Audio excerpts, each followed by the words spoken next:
आज के इस लेक्चर सेशन में आप सभी का मैं स्वागत करती हूँ।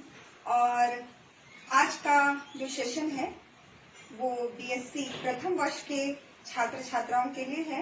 और ये हमने जो टॉपिक लिया है ये बीएससी फर्स्ट के पेपर फर्स्ट का है और यूनिट 3 के अंतर्गत फंजाई से लिया गया है। फंजाई के अंतर्गत हम ये टॉपिक पढ़ेंगे आज, सार्कोस्पोरा। सबसे पहले हम देखते हैं सार्कोस्पोरा क्या है। सार्कोस्पोरा एक फंजाई है। विभिन्न प्रजातियां हैं, लगभग 3800 प्रजातियां अभी तक ज्ञात की जा चुकी हैं और इसके अंतर्गत 700 प्रजातियां परजीवी प्रकार की हैं। और ये जो है पादपों में विभिन्न प्रकार से रोग उत्पन्न करता है। हम देखते हैं कि कुछ सार्कोस्पोरा जो है वो सेप्रोफाइटिक नेचर के होते हैं और कुछ पैरासिटिक नेचर के होते हैं। तो जो पैरासिटिक नेचर के होते हैं उसके अंतर्गत विभिन्न प्रकार के पादपों को ये संक्रमित करते हैं और उनमें रोग उत्पन्न करते हैं। सार्कोस्पोरा नाम से ही हमको याद आ जाता है कि ये मूंगफली में टिक्का रोग उत्पन्न करते हैं। टिक्का रोग को हम विभिन्न नामों से जानते हैं, जैसे लीफ स्पॉट, पर्ण दाग, इन सभी नामों से हम इसको जानते हैं।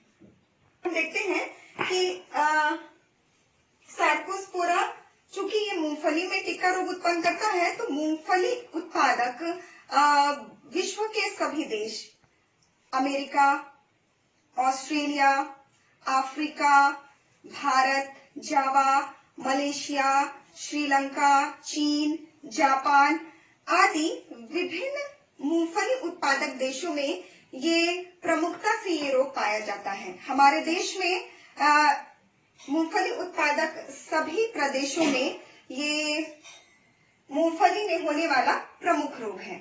इसमें हम देखते हैं कि सबसे ज्यादा फसल को लगभग 20 से लेकर के 50% के बीच तक की हानि होती है। और ये जो मूंगफली का रोग होता है, टिक्का डिसीज, इसके कारण मूंगफली की फलियां जो है बहुत छोटी हो जाती है, कम मात्रा में उत्पादन होता है और इसके कारण बनने वाले बीज भी या तो नहीं बन पाते हैं और बनते भी हैं तो बहुत ही छोटी संरचना वाले होते हैं। सबसे पहले हम देखेंगे सार्कोस्पोरा का क्लासिफिकेशन। सिस्टमैटिक पोजीशन के अंतर्गत देखेंगे कि इसको ग्रुप माइकोटा या हम कहेंगे फंजाई के अंतर्गत रखा गया है। फंजाई के अंतर्गत उनको रखा जाता है जिसमें क्लोरोफिल एब्सेंट रहता है और जिनका सेल वॉल फंगल सेलुलोज का बना हुआ रहता है। इसके बाद देखते हैं डिवीजन है यूमाइकोटा।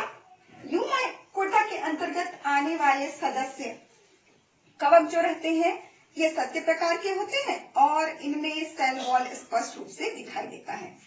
इसके बाद है क्लास है ड्यूटेरोमाइसीटीज। ड्यूटेरोमाइसीटीज के अंतर्गत आने वाले सदस्य में लैंगिक प्रजनन नहीं पाया जाता है और रिप्रोडक्शन सिर्फ एसेक्सुअल रिप्रोडक्शन पाया जाता है जो कि कोनिडिया के द्वारा होता है। नेक्स्ट है ऑर्डर है मोनीलिएंस।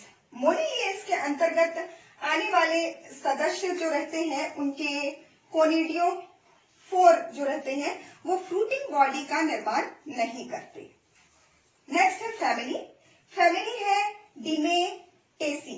डिमेटेसी के अंतर्गत आने वाले सदस्यों का कोनिडिया और कोनिडियो 4 जो रहता है वो सेप्टेट रहता है और इनमें 1 से लेकर के असंख्य संख्या तक इनमें सेप्टम प्रेजेंट रहता है और ये वर्टिकल और ट्रांसफर दोनों प्रकार के सेप्टम इसमें। सार्कोस्पोरा के अंतर्गत आने वाले फंजाई में कोनिडिया जो रहता है और कोनिडियो 4 जो रहता है वो सेप्टेट रहेगा। साथ ही साथ इसमें सिर्फ ट्रांसफर डिवीजन पाया जाता है। इसमें जो कोनिडियो 4 पाए जाते हैं वो गुच्छे में पाए जाते हैं। मुख्य रूप से जो टिक्का डिसीज ऑफ ग्राउंडनट है या कहेंगे मूंगफली में जो टिक्का रोग है या स्पॉट लीफ रोग जो रहता है ये सार्कोस्पोरा की 2 प्रजातियों के द्वारा होता है। सबसे पहला है सार्कोस्पोरा पर्सोनेटा और दूसरा है सार्कोस्पोरा एरिजिडिकोला। मूंगफली के अलावा ये अन्य आवृत्त बीजीय पौधों पर भी संक्रमण करता है।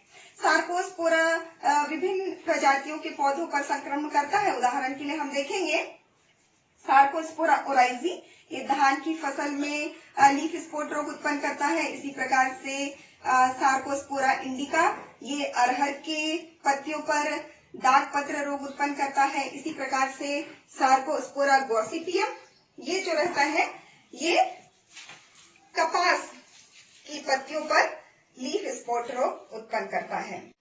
टिक्का डिसीज के लक्षण किस प्रकार से पत्तियों पर दिखाई देते हैं, उसकी एक संरचना बनी हुई है। ये दोनों ही प्रजातियां सार्कोस्पोरा एल्चिडिकोला और सार्कोस्पोरा पर्सोनेटा की है। हम इसमें स्पष्ट रूप से देखते हैं कि जो पत्तियां रहती हैं, जब इनमें सार्कोस्पोरा का संक्रमण होता है उस समय इसकी पत्तियां पहले पीलापन लिए हुए रहती हैं और इसके बाद धीरे धीरे संक्रमण जैसे जैसे बढ़ने लगता है ये ब्राउन कलर के धब्बे में परिवर्तित हो जाती है, ब्राउन ब्लैक कलर के धब्बे में परिवर्तित हो जाएगी और इसके बाद अंतिम अवस्था में देखते हैं कि इसके चारों ओर एक पीले रंग की रिंग बन जाती है। दोनों ही प्रजातियां जब उत्पन्न करते हैं रोग, तब इन दोनों को पहचानना बहुत मुश्किल होता है, लेकिन वैज्ञानिकों के अनुसार इसके प्रमुख लक्षण है कि इनकी निचली सतह या कहेंगे लोअर सरफेस पर जो सार्कोस्पोरा पर्सोनेटा जो दाग फैलाता है वो ब्लैक कलर का होता है और सार्कोस्पोरा एल्चिडिकोला जो रोग उत्पन्न करता है उसके दाग भूरे होते हैं। अब हम देखते हैं कि इनकी पत्तियों में जब रोग उत्पन्न हो गया है इसके बाद किस प्रकार के इसमें लक्षण और दिखाई देते हैं। धीरे धीरे ये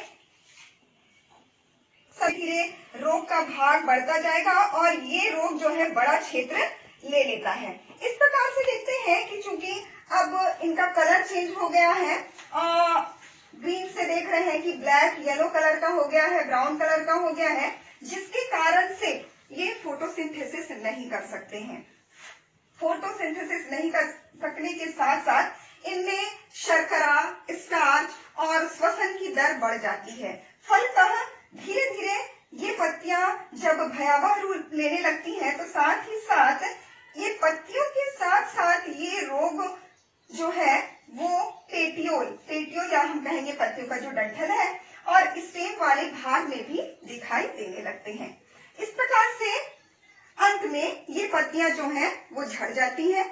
झड़ने के कारण हम देखते हैं कि भोजन पदार्थ का निर्माण नहीं हो पाता है और फलतः उत्पादन। सबसे पहले हम देखेंगे कि टिक्का डिसीज में किस प्रकार से कवक जाल होता है। हम जब ये कवक जाल या कवक तंतु की संरचना का अध्ययन करते हैं तो देखते हैं कि वो बेलनाकार, कलरलेस प्रकार का होता है और इसका सेल वॉल जो है वो फंगल सेलुलोज या कहेंगे काइटिन का बना हुआ रहता है। इसमें सेप्टम पाए जाते हैं, हम देख रहे हैं ये पट हैं बहुत सारे और इनमें अनेक केंद्रकें पाई जाती हैं। ये जालिकावत संरचना का निर्माण करता है और ये जालिकावत संरचना निर्माण करने के बाद हम यहाँ पे देखेंगे वर्टिकल सेक्शन लीफ का, किस प्रकार से मूंगफली की पत्ती जो है रोगग्रस्त भाग का हमने सेक्शन एक बनाया हुआ है। ये एपिडर्मिस भाग है। एपिडर्मिस भाग के ठीक नीचे की ओर एक गोल संरचना दिखाई दे रही होगी, इसे कहा जाता है स्ट्रोमा। ये स्ट्रोमा जो होता है ये बहुत से कवक जाल मिलकर के गोल संरचना का निर्माण करते हैं जिसको स्ट्रोमा कहते हैं और इसी स्ट्रोमा से हम देख रहे हैं बहुत सारे कोनिडियोफोर निकले हुए हैं। ये हम यहाँ पर स्ट्रोमा की संरचना स्पष्ट रूप से देख सकते हैं। चूंकि हम जानते हैं कि सार्कोस्पोरा इनपरफेक्ट फंजाई के अंतर्गत आता है, अर्थात कि इसमें लैंगिक प्रजनन देखने को नहीं मिलता है और अलैंगिक प्रजनन इसमें पाया जाता है। अलैंगिक प्रजनन कोनिडियोफोर के अग्रभाग में उपस्थित कोनिडिया के द्वारा होता है। अब हम देखते हैं कि ये कोनिडियोफोर का निर्माण कैसे होता है। कोनिडियोफोर जो है ये स्ट्रोमा से निकलते हैं और ये गुच्छ के रूप में जाता है। इस कोनिडियोफोर के, ये हम देख रहे हैं कोनिडियोफोर है, और कोनिडियोफोर के अग्रभाग में कोनिडिया का निर्माण होता है। कोनिडियोफोर और कोनिडिया, इसकी संरचना हम देखते हैं बेलनाकार होती है और अशाखित होती है, सेप्टेड होती है।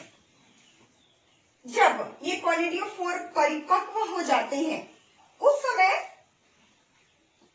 परिपक्व होकर जब ये झड़ जाएंगे, तब इनका अग्रभाग जो रहता है ये फूटाग्र दिखाई देता है, इसे कहा जाता है स्कार्ड। और कोनिडियोफोर में कोनिडिया के निर्माण के बाद बेटा, अब इस कोनिडिया और कोनिडियोफोर का निर्माण चूंकि स्ट्रोमा के द्वारा हुआ है, ये स्ट्रोमा का निर्माण कैसे होगा? स्ट्रोमा का निर्माण जो है, जब पोषक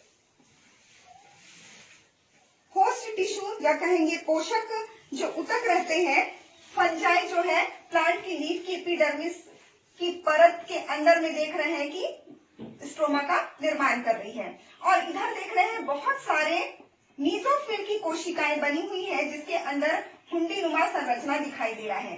ये कवक तंतु का अग्रभाग हम देख रहे हैं, और यहाँ से ये पोषण प्राप्त करता है, और ये देख रहे हैं कि इसके अंदर बहुत सारे जालिकानुमा संरचना जो है ये कवक के द्वारा बनाया हुआ है। तो ये होस्ट टिश्यू से पोषण प्राप्त कर रहा है, और अत्यधिक पोषण प्राप्त करने के बाद अपनी कवक जाल को ये स्ट्रोमा के रूप में इसकी संरचना निर्माण होती है, और इसी के बाद गुच्छ के रूप में कोनिडियोफोर का निर्माण होता है, और कोनिडियोफोर के अग्रभाग में कोनिडिया का निर्माण होता है। इस कोनिडिया के द्वारा ही जो है एसेक्सुअल रिप्रोडक्शन की क्रिया होती है, अर्थात कि अंकुरन करके ये एक नए जर्म ट्यूब का निर्माण करेंगे, और पुनः से रोगग्रस्त करने के लिए, या कहेंगे कि किसी पत्ती के स्टोमेटा के अंदर प्रवेश करेंगे, और उसके अंदर टिश्यू के द्वारा भोजन प्राप्त करके यह पौधे को रोक।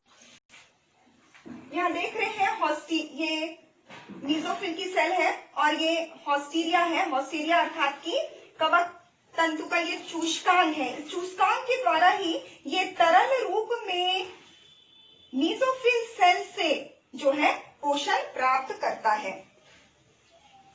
इस प्रकार से हम देखते हैं कि अत्यधिक हानिकारक ये रोग है, टिक्का रोग, और दोनों ही प्रजातियां जो हैं ये मूंगफली में टिक्का रोग उत्पन्न करने के लिए उत्तरदायी होती है। अब हम देखेंगे कि किस प्रकार से रोग के संक्रमण को हम रोक सकते हैं। पहला तो है कि हम फसल का चक्रीकरण करके, दूसरा है कि यदि पौधा रोगग्रस्त है तो उसको जड़ से उखाड़ करके जला देना चाहिए। तीसरा है कि यदि पौधा रोगग्रस्त है और हमने देख लिया है तो उसमें फंजीसाइड का छिड़काव करना चाहिए। चौथा है कि बुआई जो है, जब हम बुआई कर रहे हैं उस समय से हम अगर बुआई करेंगे तो संक्रमण की जो क्षमता है उसको हम दूर कर सकते हैं, अतः हमको समय से अर्थात कि रोपण करना चाहिए।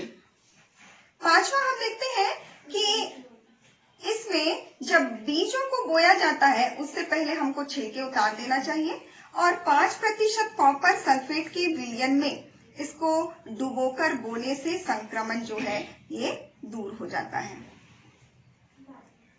इस प्रकार से हम देखते हैं कि साथ ही साथ हम आजकल बाजारों में डिजीज रेसिस्टेंट वैरायटी के शीड आते हैं, उनका भी उपयोग करके हम इस रोग को दूर कर सकते हैं।